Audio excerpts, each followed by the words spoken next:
Our very first story, the International Monetary Fund has raised concerns over a potential wave of debt restructuring requests and its handling at a time that current restructuring cases are facing costly delays. According to its managing director, Kristalina Georgieva, about 15% of low-income countries are already in debt distress and another 45 facing different levels of debt vulnerabilities. Ghana is one of them and is presently seeking a bailout but facing a hurdle to secure agreement with its bilateral creditors on the debt restructuring. Speaking ahead of the IMF World Bank spring meetings, Madame Georgieva said that about a quarter of emerging economies, including Ghana, are at a high risk and facing default-like borrowing spreads, but they need help under the given circumstances.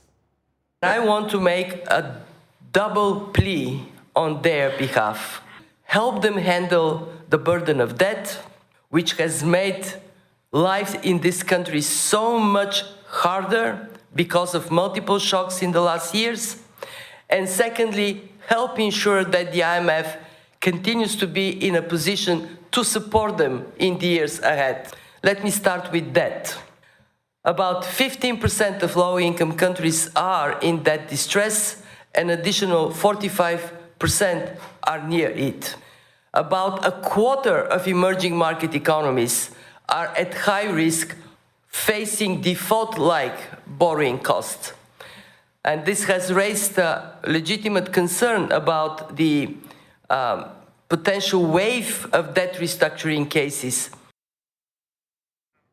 Away from that, the Chamber of Petroleum Consumers, COPEC Ghana, is projecting that the prices of petroleum products will go up before the end of April. Speaking to Joy Business, the Executive Secretary, Duncan Amwa, indicated that even though the Chamber's projection about the prices declining marginally from the beginning of April materialized, this may not be sustained till the end of the month due to what he describes as a bullish international market development, and if the cedi also fails to sustain its stability. He therefore urged the Bank of Ghana to increase the amount of dollars sold to bulk oil distribution companies to avert the expected hike in prices.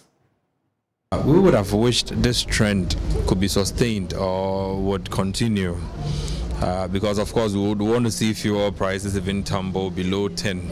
At the current levels of 11, 12, we still think it's high. Unfortunately, global trends are pointing to the reverse or the negative, which means that if things continue the way they are currently, you may have to rather pay more by middle of April. This can only happen with two conditions. If the international market factors continue to be bullish as they are, and then where you also have the cedi not that stable. And so times like these, we would rather want to see the Bank of Ghana be proactive. Unfortunately, you are getting every indication the Bank of Ghana intends to decelerate the dollar or the forex auction to the BDCs. We don't agree with that. If the BDCs do not get the forex cover that they need, they would then need to come back to the open market to now put pressure on your cedi and the few dollars that the system has. And then again, you would wake up and the cedi would have depreciated badly.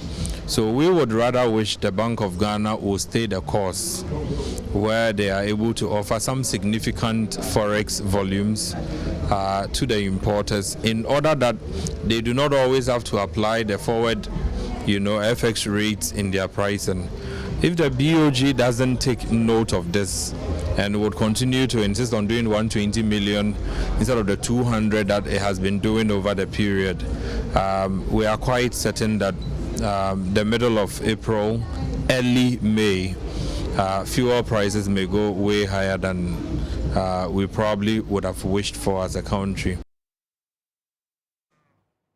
Now, government says that work is progressing steadily on the review of the current National Petroleum Authority Act to meet international standards, demands, as well as expectations. According to the newly appointed Deputy Sector Minister Herbert Krampa, the review has become necessary due to certain limitations in the existing act. Speaking to Joy Business, he said a stakeholder engagement is currently underway to address the concerns.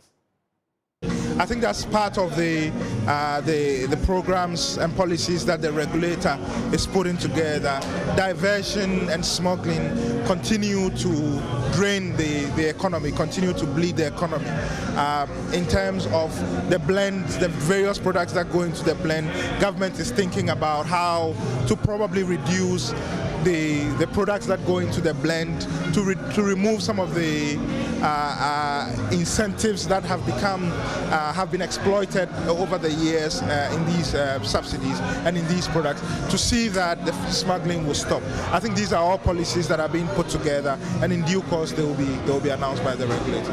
How far with plans to repeal and replace the NPA Act? I think, like I mentioned in my speech, the NPA has made clear that the various amendments that are needed, because the industry has evolved over a long period since the NPA Act was established in 2005. There have been remarkable achievements, there have been challenges as well, and all put together it has unearthed certain gaps in the law, and therefore the stakeholder consultation is going on to ensure that the NPA is able to bring to the Attorney General's Department through the Ministry of Energy a new act, a new document that will reflect the evolving trends in the industry, to help build the downstream sector, to help impact more positively on the Ghanaian people and the Ghanaian economy, and to mitigate and reduce the risks that are associated with the industry. Now, Ghana's agricultural sector is dominated by informal activities, which consequently slow growth in the area. As a result, Chief Executive for Maxwell Investment Group, Maxwell Ampon, has been calling for a formalization of the sector to enhance its attractiveness. Yes, I'm speaking to Joy Business. I always say in calamity is opportunity. The agro sector within Africa is very much untapped and it's heavily informal. So we had the idea that if we were to enter a largely informal sector with a formal approach, that might give us, number one, a little bit of difficulty, but number two, it's a huge opportunity should we be able to succeed. And we started off by starting with a strategy that we didn't even know was a strategy. We're just nice. We're just nice, buying at fair market price and smiling. And after that, we got wind from the biggest agricultural trade union in Ghana, which is the General Agricultural Workers Union of Ghana, the GAW. So in that space was that opportunity to grow, opportunity to innovate, opportunity to contribute, and we decided to make our home within the agricultural sector, and that is why we actually did that. Having been doing that for some time now, is it an area that you recommend for the youth? Definitely. The agricultural supply chain is not just about, well, farming used to be something that one would think you have to go to the farm and, and there's honor in doing that. But the value chain, Patrick Osocha recently told me, the value chain is so vast that if you're not farming or you're not even selling the agricultural commodities, there's warehousing, there's aggregating, there's packaging, there's the tracking and logistics side of it. There is so much to do along the agricultural commodities or the agricultural supply chain that young people can always find a space in there to make a living. You need not get into the actual planting and sowing and watering and harvesting and all of that. Where you sit, how do you see the sector, the agri sector, moving forward or in the future? How do you see the country's agri sector? I think years ago, and I need to commend the government on at least the mentioning of initiatives alone or the thinking of it alone is worth commending. I think we started talking about processing. A typical example is I think soybean right now would retail for the typical soybean retail for about maybe $800, $900. The moment you process it, it goes to about $1,800. So that's like $1,000 lost within that value chain. So I believe that moving forward, the opportunity for Africa, for Ghana, for the subsector, for even the sector is local processing. But the problem with that is that machines are expensive in Africa. Labor is much more affordable. Whereas I think getting machines overseas is much more affordable, and labor is rather relatively a little bit more expensive. So getting a machine here to process and to, it's not as easy as it sounds, and which is why I, as much as we are advocates of doing that, anybody that wants to do that, it's we would encourage them to do it. It's just baby steps until we actually get there. How do we solve these challenges, like you mentioned, labor and stuff? I know you are doing a lot to, better the sector, but how do we solve some of these challenges? What has been the most difficult in this journey for you? And how do we solve this challenge? For us, for Maxwell, and I'm speaking for us alone, no. for Maxwell Investment Group, for us, our most difficult challenge has been to translate what we are doing in the field to our formal sector partners. Agriculture is largely informal.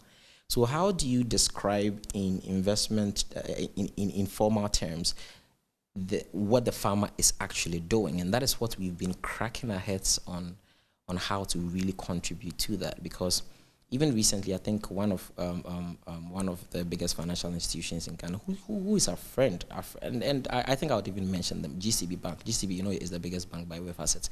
Executive Director Sam Edu has been so helpful. He welcomed us into his office. We spoke about the agricultural supply chain and everything. And he was in agreement that there's a largely informal side of things that makes it difficult for formal sector to get in. But there's also a formal part of things, which is after the goods are actually kind of like standardized.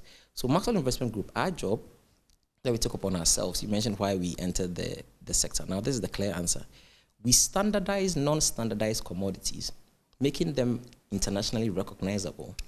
Then it becomes like a product that the white man, that the local company, that any institution, whether local or foreign, can understand, put a value on it.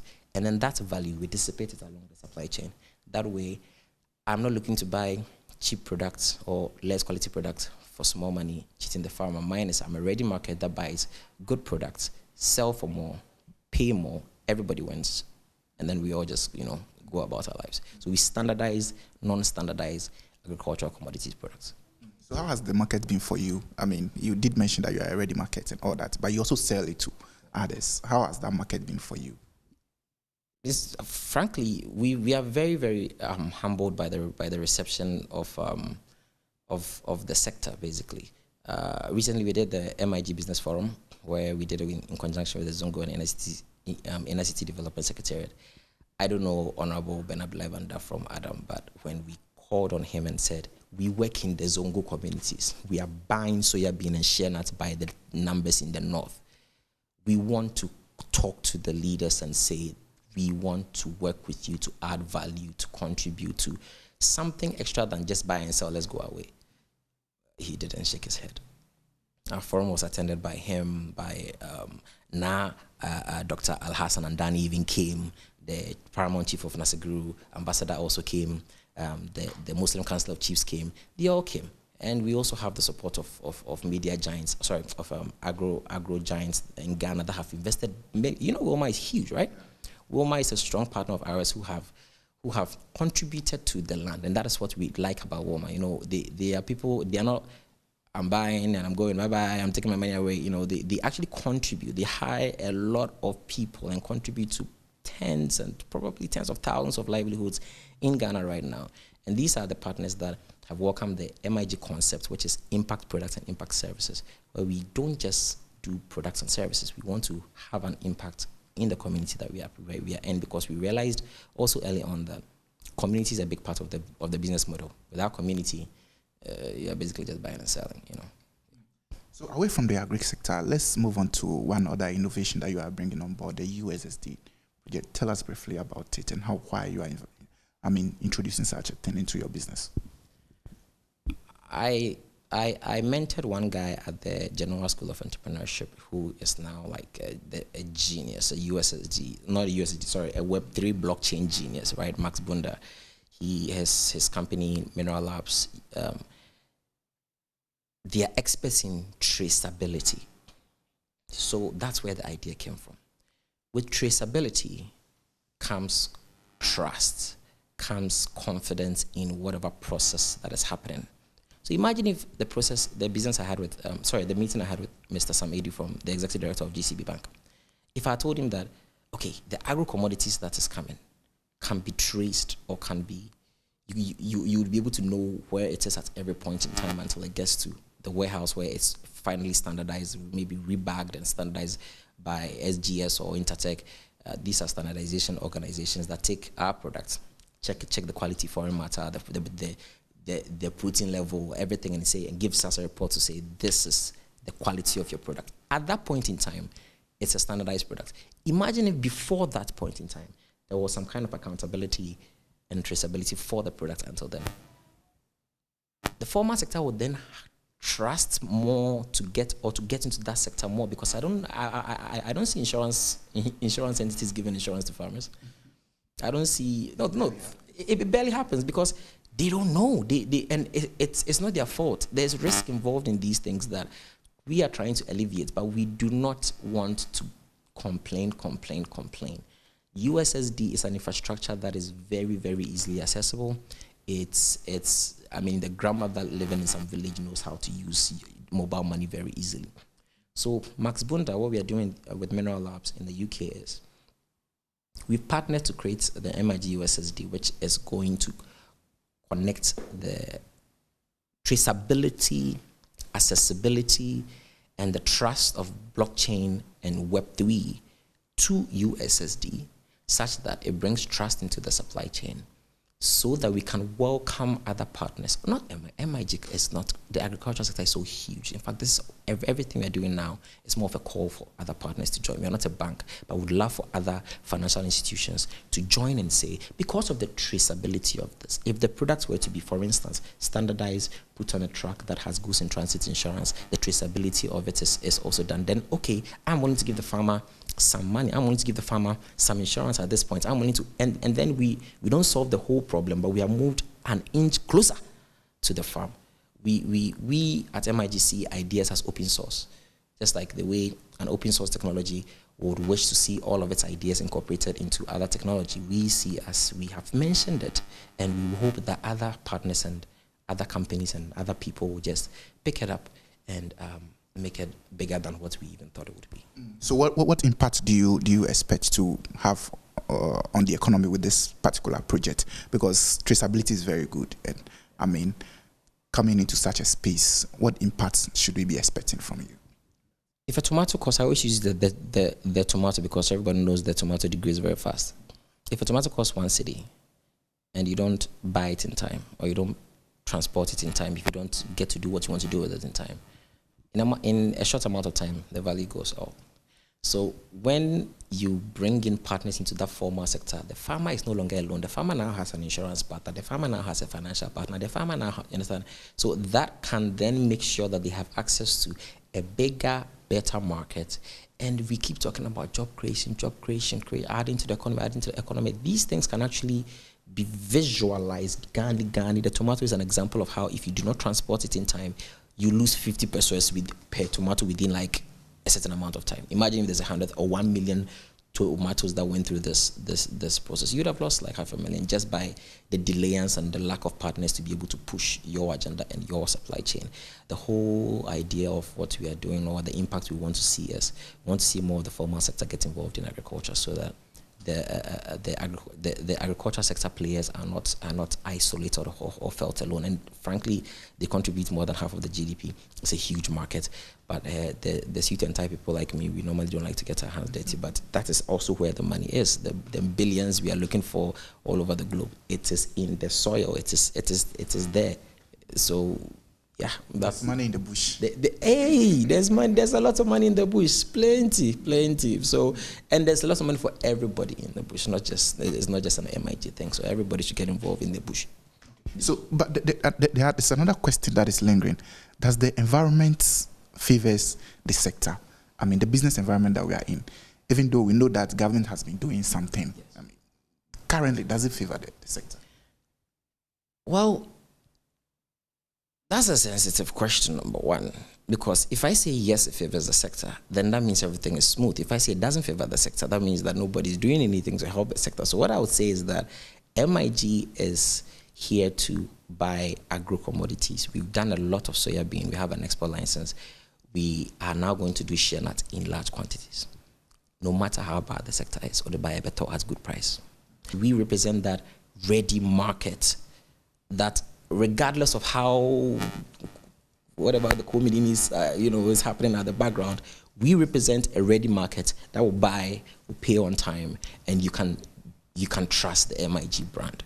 Because yes, nothing is flawless, but at least with the MIG brand, you are dealing with an institution that would serve you well. Like I said earlier, our strategy was just we're nice. The niceness was out of naivete, but point is, the niceness worked. We were just nice, smiling, learning the process, and then boom, it just picked up, and then it worked. So that's when we also realized that community is much more important within the sector. So yes, if we look at the reference rates right now, we look at things, it gets a bit difficult, which is why I'm talking about how to bring the formal sector into the non-formal sector, because we are here, but there's money in the bush nonetheless.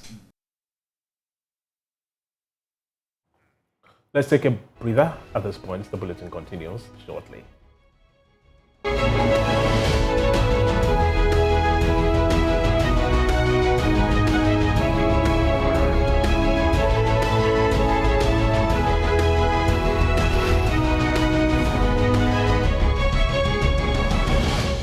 Thanks for staying. This is the holiday edition of Business Life. My name is Paa Kwesi Schandorf. Now, senior country partner at accounting and auditing firm PricewaterhouseCoopers, Vish Ashiagbo, says that it will be difficult to make any changes to the current tax measures passed by Parliament. Businesses have so far petitioned Akufo-Addo to review some of the terms, as well as refuse to sign the bills. But speaking on PM Express Business Edition, Mr. Ashiagbo noted that there are a few options on the table for the president as of now.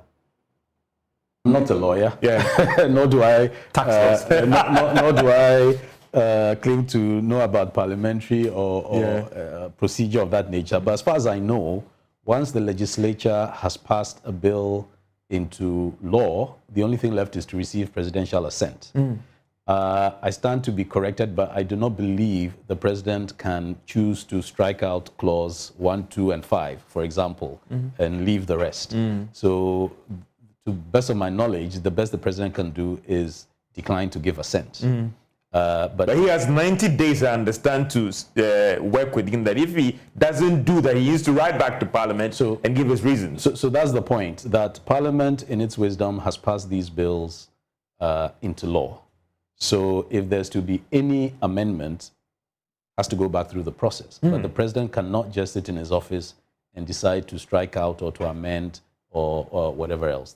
What does it make of the case for some of the interest groups that are still pushing for something to be done because they think that these taxes are going to hurt them? No, I think it's fine. Associations, concerned businesses, concerned individuals always have the right and the ability to continue to make their case.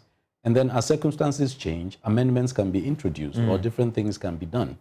But the specific question you asked me as to whether, having gone through the parliamentary procedure, some amendment can be made at this point in time, I don't think so. That's all for now. For more updates on business, log on to www.myjoyonline.com/business. My name is Paa Kwesi Schandorf. Do enjoy the rest of the evening.